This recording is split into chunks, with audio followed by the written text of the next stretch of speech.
This is the Aftermarket Radio Network.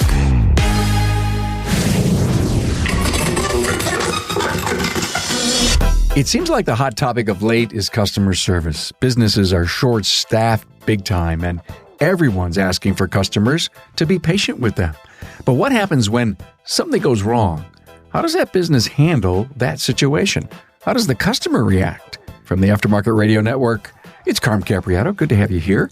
I'm joined by another network show host, Matt Fanslow, and we discuss the hypocrisy that exists when the business owner is now the customer. Thanks to our partners Apex and Shopware for bringing you this episode. I bet we all know a shop owner, service advisor, or technician who has truly gone above and beyond in 2022. I ask you to nominate them for the 3rd annual Apex Service and Repair Awards. Don't wait. Nominations are due August 31st. Here's where you go, aapexshow.com/service awards. When you have the right numbers at the start, you never have to apologize for a revised estimate. With canned jobs and past services, build an estimate that is right on. That's just one reason to get shopware.com. I don't know about you, but I kind of think you're ready for just me and Matt to do a show. And if you're not, I am, because it's been quite a while, Matt, since you launched your own show on the Aftermarket Radio Network, Matt Fanslow, Diagnosing the Aftermarket A to Z. We chat all the time. And in fact, him and Tracy probably chat more than me. Never. She does all the talking. I just nod my head. And he just sends music videos. I'm trying to help you. We went back and forth on a couple of podcast ideas that maybe I should do, then he should do, and run this whole, if you will, brain thing together. And we come up with one today that we, of course, want to share with you. And in the meantime, we were just kind of talking about coming off of Napa Expo. Off record, I said to him in the green room, "How was your trip home?" He says, "Maybe an hour delayed." And I said, "You heard what happened to me and Tracy, how we got split up around the country. She should have gone with me because even though my plane was delayed in Atlanta for 2.5 hours, it still left 2.5 hours late." I just thought you were trying to be nice and you ditched her. She goes to Detroit. She gets canceled till overnight into a different city, Rochester, which is an hour and a half away. Going to get her. And but she told you about the terrible room she had and everything? Oh, there's some video and photographic evidence. However, she was, trying to determine whether she should shower up or not, which I thought everybody would, recommend she do that. No matter how rough the surroundings. She had the video. She's walking around the room. The paint's peeling as she's walking around. And it was a Snapchat video for my fans. Fans. What is there, 2? You're just barely plural. But worst case scenario, I was going to call Bill Nalu in the morning and say, "Come help me. Come rescue me." What, with like Lysol, or you meant a ride? In general, everything. Oh. Take me to breakfast, right? So did you end up cleaning the bathroom and shower? Nope. I did not feel like I had adequate cleaning solution or gloves for that job. So I did not shower, but I felt like it was a good protective film of like traveling dirt and sweat. I did buy at the airport a Detroit t-shirt because I always want to remember this experience. Salt in the wound. Well, all right. Enough about our traveling escapades. Matt and Tracy were in the studio with me when Ron Capps was there. We just released it this week, so everyone will know when we're recording this. But boy, that was a fun interview, Matt. Thank you for being there. That was a lot of fun. You go in with preconceived notions of what will happen and how the conversation will go. And it really didn't go that way. He was very personable. You expect him to be well-spoken, but just that personable. And it didn't seem like the conventional idea of a driver, just well-placed name dropping of sponsors and all that. He was extremely genuine in everything he said. It wasn't, here's where I make my money for the sponsors. It was very genuine, and he relates tremendously well to auto repair world, be it shop ownership or technicians and all that. It was a blast. That's where I wanted to drive the interview. I really wanted it to go into moving into his own ownership thing, no different than all the shop owners that we know and the many who want to be, and to have heard his story of what's my son doing? He's going to college for business. And, that was like, it's such a profound statement coming out of him. Instead of saying, well, I threw him in the garage in the pit crew, he approached it from a completely different angle. Not only did we hear about the adrenaline and the rush and the horsepower, we heard about relating to shop owners, Napa Auto Cares, being with people, a very broad, but yet so down-to-earth interview. Yeah, you had the adrenaline rush of the, 4-second, just, whatever 4-second 1,000-foot run, and having, 12,000 horsepower behind you, rocketing you, like you said, the Battlestar Galactica scene, at least the old show where the fighter ships would launch out of there. But also the humility, right? How humbled he was by Napa sponsoring him. And I don't know if you heard that Battle Galactica thing, but I did a sound effect. I don't think anybody heard. I did that. And I was listening to the replay of it, and I said, oh my God, that was me doing a space whoosh. We made some major edits on, that thing that blew me away when he said car porn. If you're listening to the episode, it just passes by like nothing happened. But I dropped my jaw. I stopped for a moment. I said, we're going to have to edit this out. He says no. A little behind the scenes stories. We love to tell some of the things that happen in these over 1,000 episodes that we have. And we should start telling more stories, Tracy, about this stuff. I agree. I mean, it's cool to hear the backside of what goes on before the recorder starts and after the recorder ends. We're actually keeping the recorders on longer in the Town Hall Academies, right? And after the show is over with, we may be on 15 or 20 minutes, and I'm recording it all. And every once in a while, Trace will slack me, and she says, that's some good stuff, Dad, that fell off, the editor's floor, We picked it up and put it out. So we've been playing around with doing a little bit more, so people have to listen to the complete end, and then there may be a bonus. Matt, you have, 40-some episodes. You have covered the gamut of episodes. You actually have one coming up with Hunt, who's on the network. I just can't wait to hear the interaction between a technician and Hunt. How was that? I don't feel like I'm always the best at determining whether something was good or bad, but I really, really enjoyed that. We're about 15 minutes in, and I'm worried we're going to run out of stuff to talk about, and it just clicked, and I had a blast. He's a great guy. I couldn't urge everyone enough, regardless of your station, if you will, to listen to his podcast. It's really good. He's got stuff that speaks to everybody. Listen, I've been around a long time, sat across from my own accountants, worked in a public company, led many, many, many people, lots of reports, and I think I'm pretty good with business acumen. And then I listen to Hunt's shows, and then he digs down into some of the weeds of my assumptive knowledge of this, and then he kind of tears it apart. And I'm saying, well, I'm so glad I relied on other people to help me with those decisions. But when you rely on other people, Matt, you still want to have as much knowledge as you can so you can filter and figure it out. And that's what Hunt did for me. I think for all of his clients, they're on rock solid ground with him. Yeah, extremely. So I remember you go on vacation, you come home, you send me a new episode. You always seem to put a heart tug in almost every episode you do, and you went to visit the grave of an old friend of yours. But then again, you said you had this terrible experience at a restaurant. So he shares that in the episode. I write him back while, I'm listening to the edit, and I'm saying, damn, this just happened to me. And what's going on in our world? It's not just restaurants. It's just about every other store where you can't get good service. The Great Resignation. Trace, she just moved. She's going to have some internet upgrade or fixed or changed. And a guy comes in from Verizon and says, what, Trace? He was contracted from 2 hours away because in the Buffalo region, over 200 Verizon techs retired. And so they are just scrambling to get people in. So they've actually contracted from our surrounding area.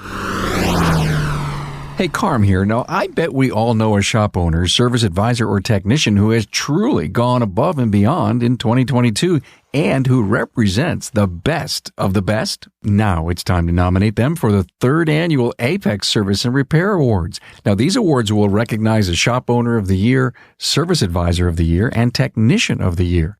An independent panel of shop owners will select the award recipients based on their commitment to training, as well as community, charitable, and industry involvement. Apex will honor and celebrate the award winners during the opening keynote address at Apex 2022 in November in Las Vegas. Hey, don't wait. Nominations are due by August 31st. To nominate your outstanding industry leader, go to aapexshow.com/service awards. Now, I know you know an outstanding shop owner, service advisor, or technician who's gone above and beyond this year. aapexshow.com/service awards. Hey, aren't you tired of being tired after a crazy day at the shop? Take the frustration out of your work by speeding up the processes that bog you down. Start a repair order based on a canned job. Check. Order parts from a menu that includes every supplier within seconds. Check. Now send all that information with photos or videos to a customer via a live chat on their phone. What? No, I'm not kidding. Check that box. Get an approval faster than ever so you don't tie up a bay for hours. Check. Hey, it gets even better. Once they see the summary of work they need next time, they ask you to fix 1 or 2 more items today. Boom, that bill goes up and you make more. Then, get this, they pay you on their phone before they even pick up their car. This could be your life, my friend. Talk to my friends at getshopware.com. I don't know about you, but I don't see any mid-aged, waiters, waitresses, people behind counters anymore. And if you put your pre-COVID hat on and you thought about all the people that served you, waited on you, checked you in, checked you out, you don't see that worker anymore. And I think it goes back to that, what was called the Great Resignation. And people saying, hey, they'll take a buyout, they'll leave. They had to quit. They stayed home with COVID. Life switched and changed. And I got to share with you a picture as maybe we start this dialogue, but this is on the back of a shirt of a waitress at a restaurant that Ann and I go to. It says, please be patient. We too are short-staffed. On the back of every shirt of the bartenders and the waitresses in this building, it's that quiet subliminal message that I guess we're busting our hump the best that we can to make you happy. Yeah, and I think most people are very, very receptive to that, very respectful of that. A couple of weeks ago, we're at a restaurant. I would say it's fairly large. It seats, 100 people. There's one server for the whole restaurant. I mean, sweat is pouring off her brow. She is, jogging between tables, jogging to the back of the kitchen to bring people their food, trying to keep their drinks full or, bring new drinks. Everybody that I saw was very respectful of that. But then on the flip side, you have situations where they're short-staffed and it's almost like they use that as an excuse to just not care or even try. Nobody come down on me for what I'm about ready to say next. But if it's local, that means that there's an owner and a family and a wife and a brother and a cousin and a sister and friends. I mean, there's somebody who's signing the checks. I'll never forget when I went into business for and by myself in 1983. I worked 7/24. I only had me and 2 others. You did what you had to do. In the case, Matt, maybe the owner's cooking because he couldn't get a cook. So I give them the total benefit of the doubt. But are we doing enough as the owners and the entrepreneurs of the business to make the customer experience work? Even though dinners may be late, they should still be good. And our experience should be good, meaning, hey, we're really sorry, we're on this thing, we're a little shorthanded. But still in all, even if the time frame is longer, everything else in that experience should be good. And I guess my soapbox says, where are the small business owners, the families, the friends stepping to the plate to save the business? Because if they don't, it's gonna go away. In reference to the restaurant on vacation, the owner was working behind the bar. I have no explanation for it. I don't know what's going through their head. But they did not seem overly concerned about quality. When we first got there, she was very friendly, helping the server get the order, get the food out. But then once we sent something back because it was way overcooked, that turned. And now we were an annoyance. Mind you, we were really the only clients in the restaurant at the time. Now all of a sudden, that friendliness was gone. Well, that's why you were the only ones there. And so how do we bring this into our industry? The owners of shops are so committed to the customer experience, which is why I think we're growing at the pace we're growing. I think we're doing everything that we possibly can, and I've said this a bunch of times of late, to have that consumer be a customer, be a client, become an advocate. I mean, definitely within the circles we know, that's what the owners and the managers and employees really are doing everything they can, short-staffed or not. You're right. The people you touch, the people I touch, I would say are all in that top 20, 25% of top shop operators. But what we do here on the podcast is not to preach and bring business acumen and advance the aftermarket for them, although they're big listeners of ours because, hey, thanks, because they're always wanting to learn. They're always wanting to get better. I guess the message to our shop owners that are doing any kind of struggle boogie, they've got to pay more attention than ever because the car's promised at 4:00 and it's not. It's just like getting your steak overcooked. It's awareness. It's easy to be aware that somebody messed up your order. Either the server messed up writing it down how you wanted it cooked, or the chef, it's a steak is what we're talking about, ordered medium rare and it came charcoal. It was very, very well done. It was priced in such a way that it's hard to accept it, paid a fair bit of money for it. And it shouldn't matter, really, honestly. This is what I ordered. This is how I ordered it cooked. It should come that way. My thing is that's easy.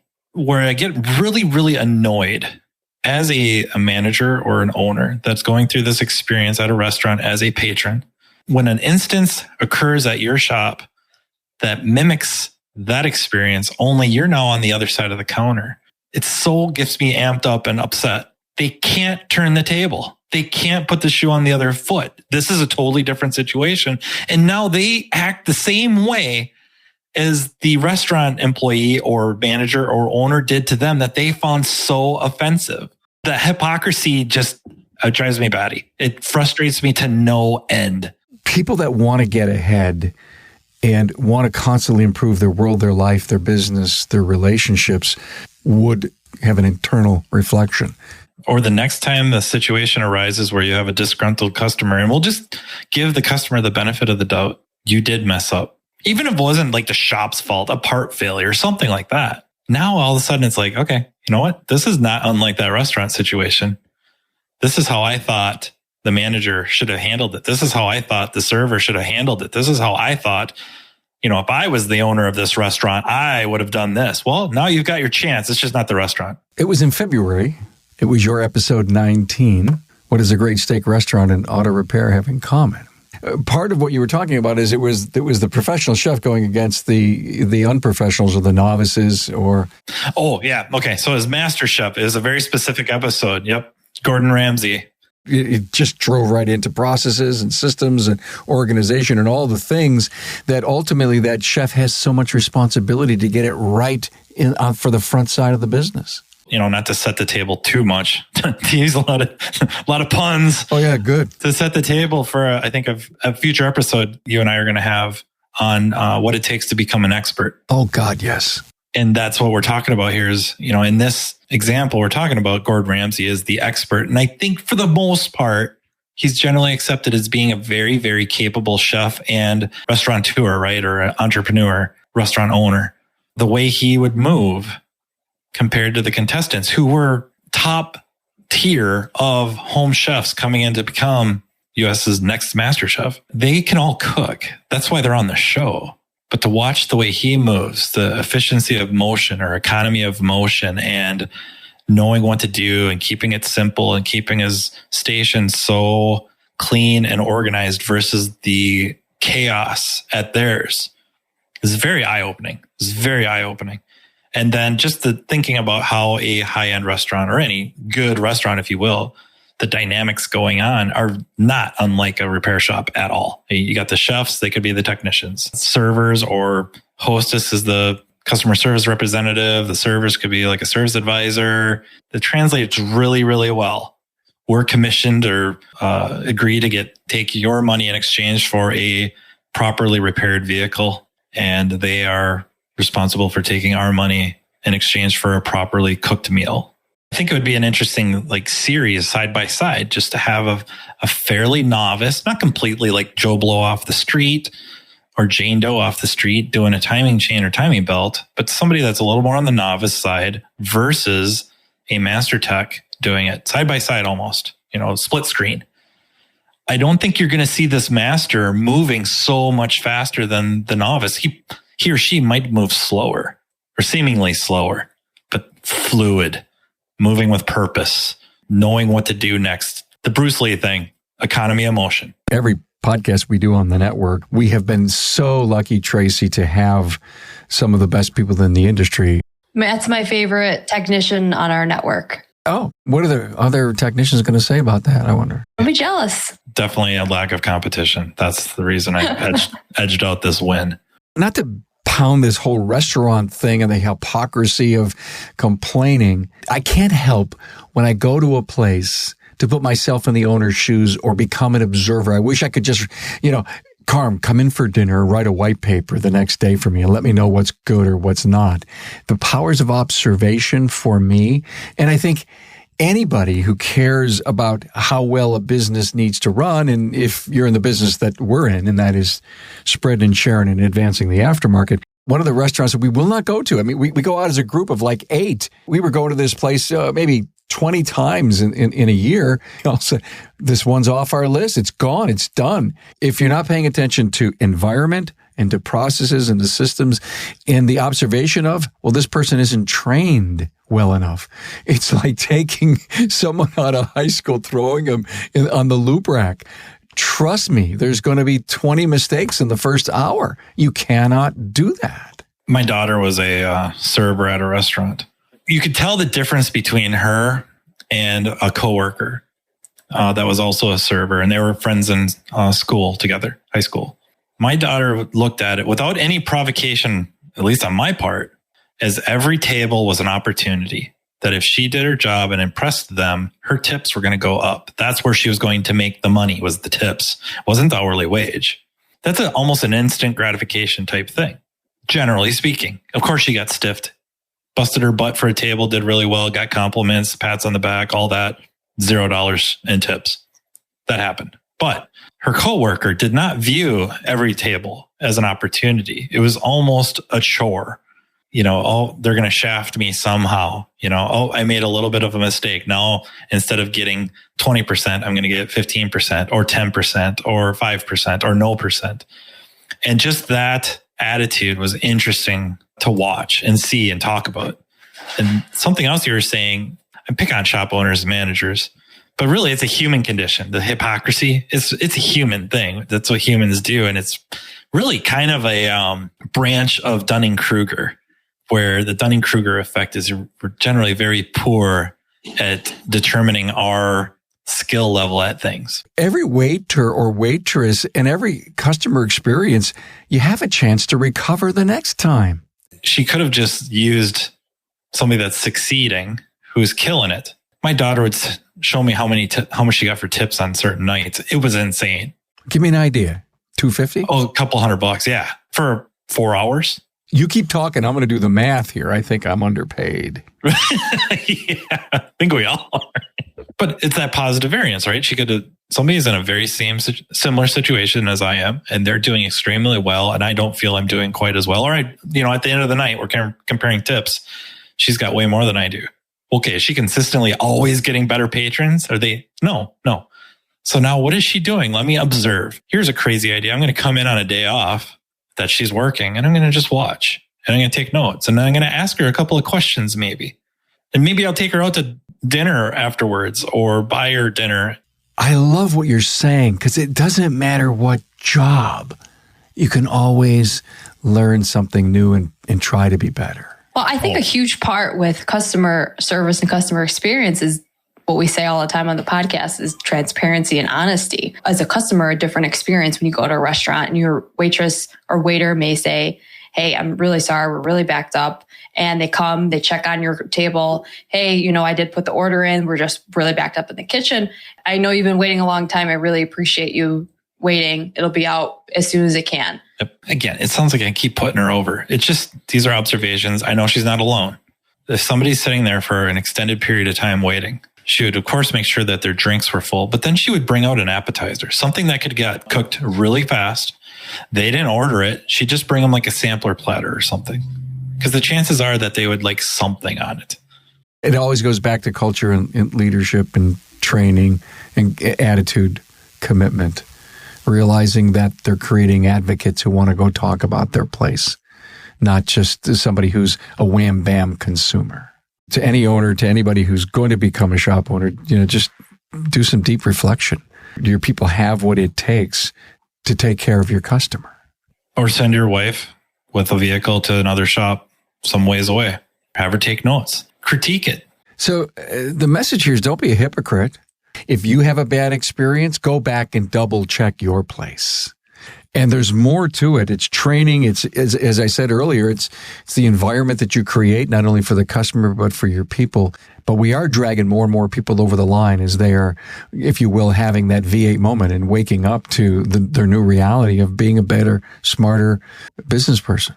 And one of the reasons it's rising is that there are so many out there that want to share their learning curve with others. Not that they're experts, but hey, this happened to me. I'm part of so many groups where I get a chance to be a fly on the wall and contribute actually to, 20 style groups, networking groups. Honored to be part of them. Everybody's willing to help. Yeah, it's kind of push-pull. If I start sharing, chances are somebody else will start sharing. And I'm not saying bragging. Sometimes people brag, whatever. And then sometimes this is what we do. I'm not so sure if it's the right thing to do, but this is what we do. And then you got somebody else that's like, yeah, we used to do that, but, and then they say whatever they do. And you're like, oh, that's genius. My favorite example of that is you did an episode a while back with Frank. Skander? Yep, Skander. He talked about the labor rate tier, a higher rate for vehicles older than like 20, 25 years. He's in Vegas. They don't know what rust is. I had to show him pictures, but they put the higher rate because maybe not so much because the tech struggled with it. Maybe it's not because of rust and corrosion were causing bolts to be harder to take apart or, something mechanical with the car. A lot of times it was how much time the front of office or the technician, whoever is involved, spent looking for parts, tracking down parts. And once it came out of his mouth, that bulb went over my head. Like, oh my God, that's genius. That makes perfect sense. We're taking it in the rear because of how long it takes to look up parts, and you don't really charge labor time for how long a service advisor spends looking for parts or even a technician. So we got to get compensated for that. We're offering a service. We're going to do this. So it's my favorite example of that. Share, receive. One of the things that I was thinking about, Matt, was Tracy, you remember you and I, we went to Ilio's for dinner that one night. We had a really nice Italian dinner, and I know Dennis DiPaolo that owns it. Dennis stopped by the table and said hello. One of the things that just hit me is Dennis for a lot of years was president of the Restaurant Association in Western New York. They support and love each other. There's no bad restaurateur in that group. And everybody wants to join it because it's a brotherhood. They want to send customers to their friend's place if they can't seat them in the right time frame. They want to get together and talk about all the challenges that they have. And that just hit me. The power of networking groups, even if they're local. A business development group for Napa, for example, there's, maybe 20 people in a market. They don't look at each other as competition. They're doing things to raise funds for community initiatives. Well, this is what helps us get that 25 and then 30% of the top operators and improves the image that we have as an industry once we realize that we're a brotherhood and we're not each other's competition.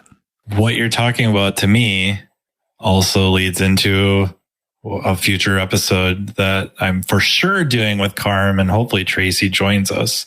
about what we can learn from The Godfather. I'm not going to give away where I'm going with that, but what you just said, I think, plays heavily into what that episode will be about. The word brotherhood? I don't know about brotherhood, but yeah. I don't know. Michael Corleone wasn't the best brother, so maybe not brotherhood. Sonny wasn't his fault.